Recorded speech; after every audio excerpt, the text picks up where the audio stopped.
Predovšetkým sme sa s rodinkou pozreli, ako sa rozsvieti vianočný stromček. Tu na to býva vždy veľmi výborné.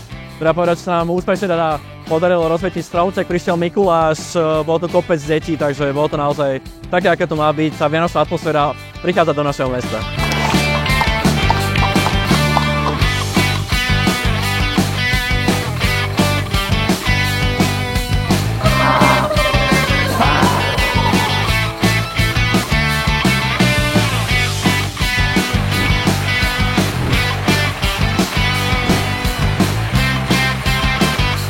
Keďže je to len raz do roka, tak si myslím, že by každý sem mal ísť, či už kvôli deťom, alebo aj dospelí na vínko, na palacinku, na langoš.